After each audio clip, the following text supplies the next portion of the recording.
Bismillahirrahmanirrahim. Paslon utawi kilaiku pasal sawiji aqalul haidi utawi pang kidi-kidi kehed yaumun sadina wa lailatun lan sawangi wa ghalibul antim galib-galibe jaman head iku situn 6 dina aw sab'un atawa 7 dina wa aksaruhu lan utawi pang akeh-akeh jaman head iku homsata asyara yauman 15 dina bilaya liha kalawan wengiane yaum. Bina ieu pasal ulama rek nyaritakeun pang saeutik-eutikna head jeung pang loba-lobana. Naon ari head teh nyaeta getih nu kaluar tina rahim istri santos balik dina waktu-waktu nutos jadi adat. Ta ieu head teh perkara anu tos ditetepkeun ku Allah Rabbul Alamin ka banati Adam, ka putri-putri Nabi Adam, ka awewe wungkul lalaki madatara. Rasulullah sallallahu alaihi wasallam ngadauh ka Sayyidati Aisyah waktu anjeunna kaluar head bade munggah haji. Inna hadza amrun katabahu Allahu ala banati Adam. Saenyana ieu teh perkara anu geus ditetepkeun ku Allah ka putri-putrina Nabiullah Adam alaihissalam. Riwayat Imam Bukhari jeung Muslim ti Siti Aisyah. Sareng dawuhan Allah dina Al-Qur'an wa yas'alunaka 'anil mahid kul huwa adan. Hartosna jeung aranjeun naranyakeun wahai Nabiullah Muhammad tina hal haid, caritakeun haid teh eta kokotor. Aqalul haidi yaumun walilatun, ari pang saeutikna waktu haid kadar sapoe sapeuting nyaeta 24 jam. Ari panglolobana panglilana panglobana mah 15 poe 15 peuting. Sanajan teu tuluy-tuluy kaluar getihna.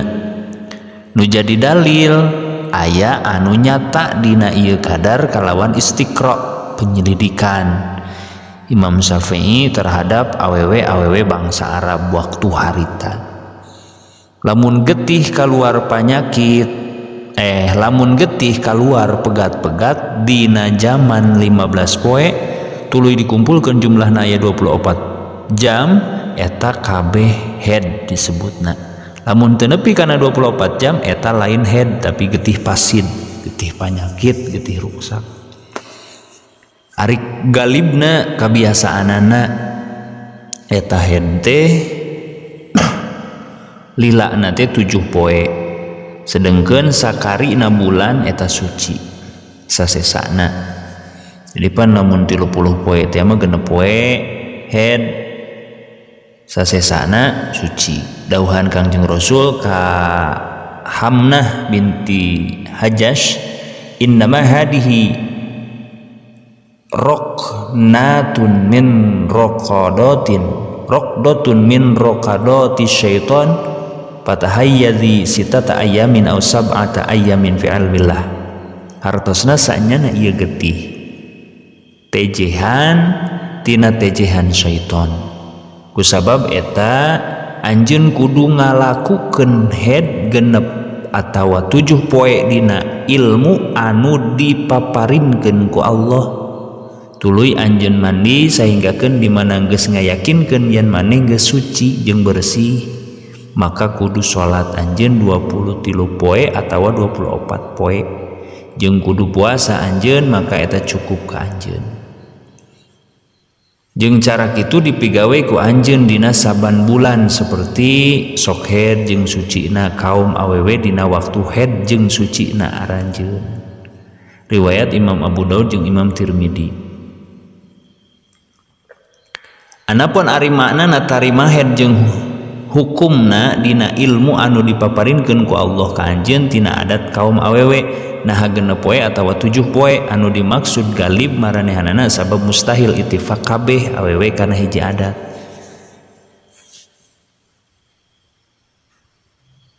Eta pang saeutikna head sapoe sapeuting. Anapun ari galib-galibna genep poe 7 poe ai panglobana mah 15 poe. Lamun seugeun ayeuna head pegat-pegat selama 15 poe pas dihitung teh dikumpulkeun aya 24 jaman eta termasuk head an lamun segayana kurang ti 24 jamah lain getih head tapi pasid.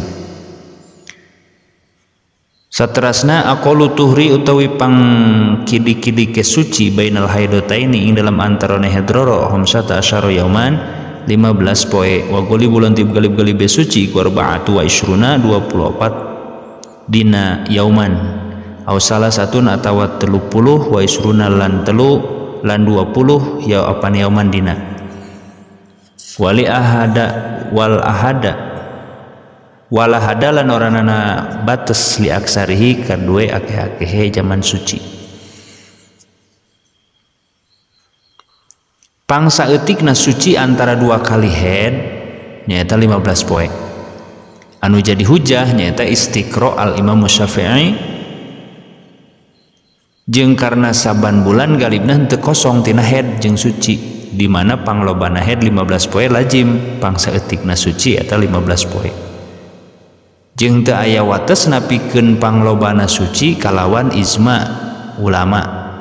Terkadang aya awewe nu headna saumur hirup sakali jeung terkadang aya awewe anu henteu head sama sekali. Pan aya urang sok ngabandungan aya istri nu sok head, aya istri nu tara head, aya oge eta mah headna teh saumur hirup ngukur sakali.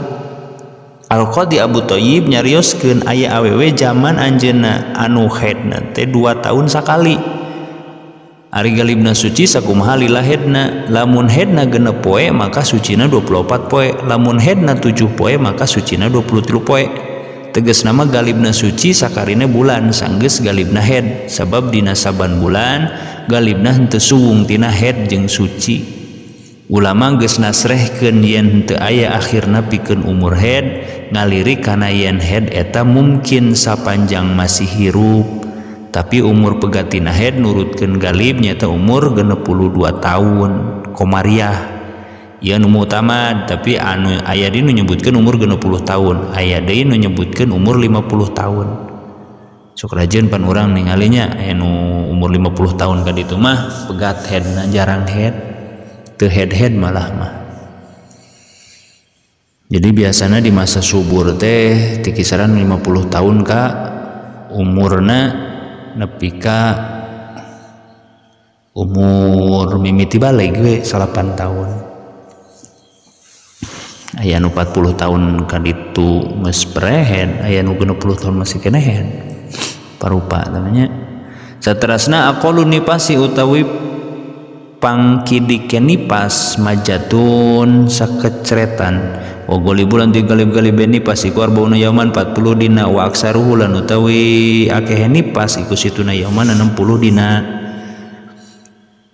Tadi dieu marek nyaritakeun pang saeutik-saeutikna nipas. Naon ari nipas teh? Nipas teh nyata getih nu kaluar ti awewe sanggeus ngajuru, sanggeus ngalahirkeun. Ari pang saeutikna nipas sakali kaluar getih. Jadi pas begitu ngalahirkeun keluar getih eta getih nipas disebutna. Ai panglobana nipas 60 poe, galibna 40 poe. Nu jadi dalil kana waktuna nipas bukti anu nyata kalawan istiqra al Imam Syafi'i saur al Auza'i dikuring aya awewe anu ningali nipas 2 bulan. Saur Rabi'ah guru Imam Malik kaula manggihan jelema ngaromongkeun panglobana nipas awewe teh 60 poe. Ari hadis Abi Daud ti Ummi Salamah kana ti nupasa utajlisu ala ahdi Rasulillah sallallahu alaihi wasallam arba'ina yauman. Awewe anu nipas diuk di zaman Rasulullah sallallahu alaihi wasallam 40 poe. Mangka teu aya pituduh dina ieu hadis kana henteu leuwih atawa dimahmulkeun kana galib karena ngumpulkeun antara hadis jeung istiqra jeung bersihna. Lamun nipas leuwih ti 60 poe eta sarua jeung head leuwih ti 15 poe, maka saleuwihna eta getih teh istihadoh, artina mah getih panyakit.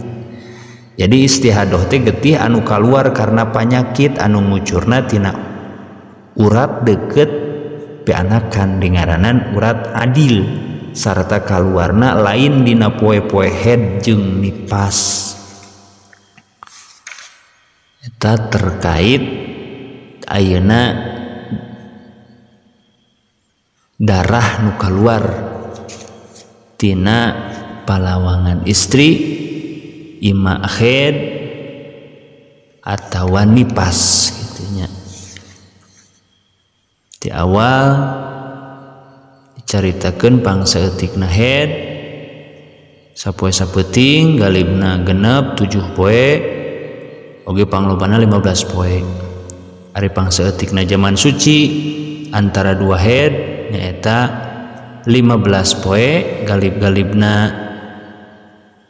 24 poe atawa 23 poe jeung teu aya batasan pikeun lobana zaman suci mah karena aya jalmi teh nu teu pernah haid, aya oge haidna satahun sakali, aya oge haidna satahun 2 tahun sakali, aya di haidna saumur hirup sakali.